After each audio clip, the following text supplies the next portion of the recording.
Бихте ли ни казали какво представлява тази дихателна техника, която ви даде световна популярност и по която толкова хора са се увлекли? Всяка емоция има съответстващ ритъм на вдишането. Ритъм на дишане.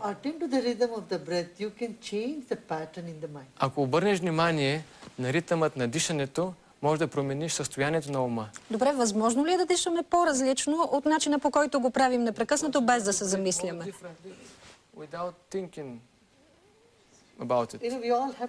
Всички имаме 10 пръсти, нали? Някои могат да свирят на китара и да правят много красива музика. Някои не могат.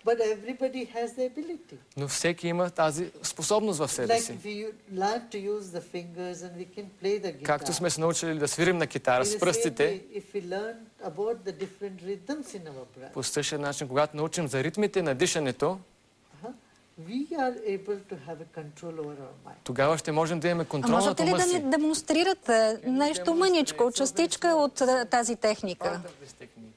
Да покажете на нашите зрители какво трябва да направят, за да синхронизират дишането и емоциите.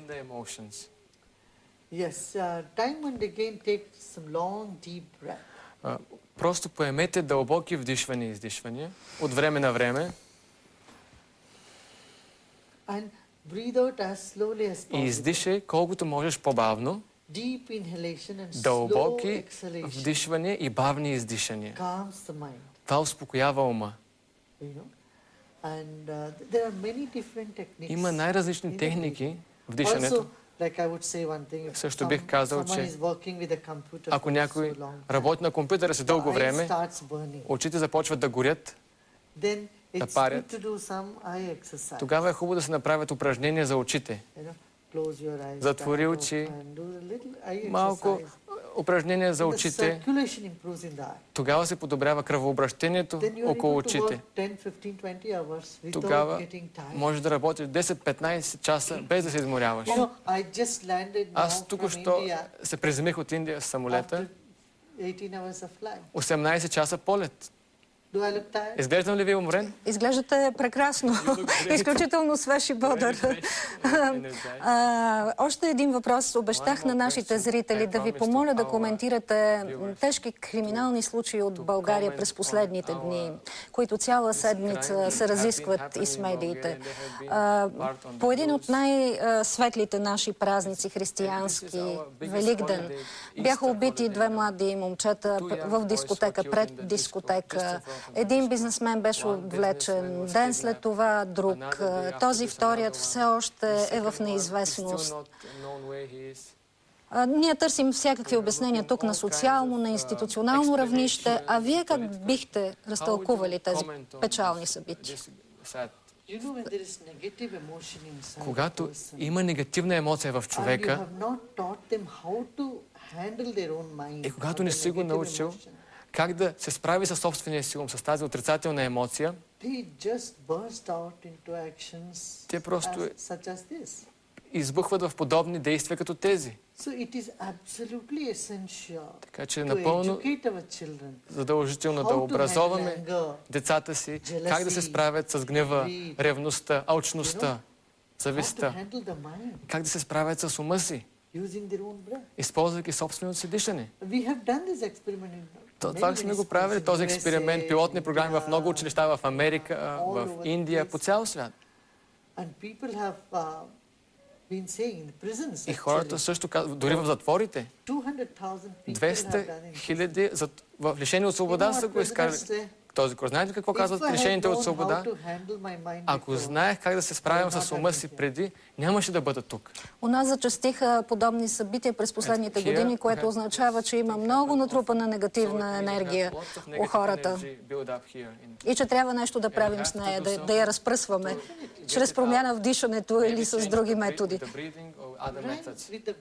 Да, с дишането трябва да научим децата си. Много е лесно, просто. 4-5 дни, по 2 часа на ден, можеш да научиш много за дишането си и за връзката между дишането и ума. Това го наричаме програма за неагресия. И също бих искал учителите да го научат това нещо. ЮНЕСКО също прилага тази програма в много части на Индия и в страни от третия свят. Така че, за да могат тези деца да знаят как да се справят с ума си, когато са ядосани и разстроени. В нашето предаване имаме традиция и зрителите да задават въпроси на гостите, така че да видим дали от публиката ни има въпроси към вас. От тази страна, при кого е микрофона и искате ли нещо да попитате? Заповядайте вие. Моля близо микрофона до устата. И по-бързичко.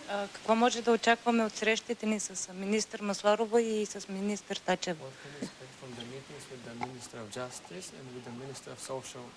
От вашите срещи с нашите министри.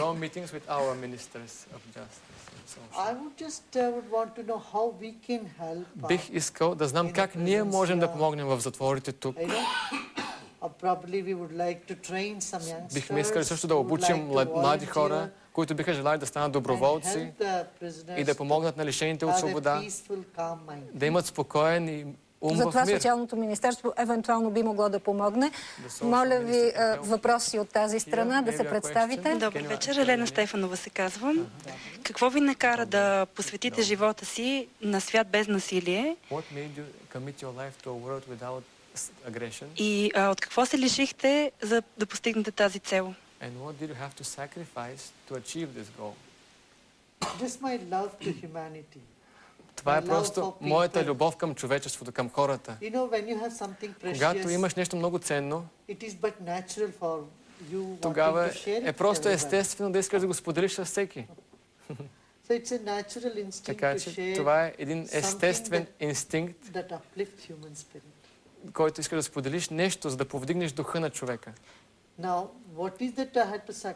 Аз какво трябваше да пожертвам, да се лиша? В началото имаше много предразсъдъци. Говоря за преди 30 години.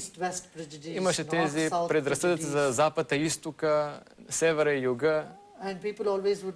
И хората гледаха, това не е за мен по този начин. Особено тези, които бяха извън Индия. Аз казах не. Това е много хубаво и всеки ще го хареса един ден. И всеки, който го направи, беше доволен и аз продължих, без да ме грижа какво говориха хората и продължих. По заръка на най-известната водеща новинарка на BTV в България, може да се каже Ани Салич, искам да ви попитам и как точно се постига 10-дневна медитация, защото вие след 10-дневна медитация сте изобретили вашата дихателна система и техники. Трябва ли някаква предварителна подготовка да се откажеш от ядене, от пиене, за да бъдеш 10 дена в медитация? За мен питате лично ли? Да, за вас лично. Просто много малко храна, ограничен. Някои дни без само на сокове и вода. И след 10 направих тази тишина, медитация 10 дни. Почувствах, че да си на плодов сок пречиства добре тялото. Но това не е за всеки. Човек трябва да слуша своето тяло. Който иде, който чувства, че това е добре за тях, не препоръчвам, не всеки трябва да прави това. Единственото, което трябва да направиш, да научиш малко за дишането си и няколко минути дълбока медитация и отпускане е достатъчно. И казвате, това е за всеки го. And that is for everyone, you're saying. Да. Благодаря ви от сърце. Пожелавам успех и вашите послания и практики да стигнат до колкото може повече хора по земята, тя би спечелила от това нещо. Благодаря ви още веднъж. А вие, уважаеми зрители, изгледайте рекламите. Докато дойдат в студиото, енергийните спецове в политиката, ще се върнем вече на нашия терен с нашите проблеми. Христо Ковачки и Мирослав Севлиевски. Добре.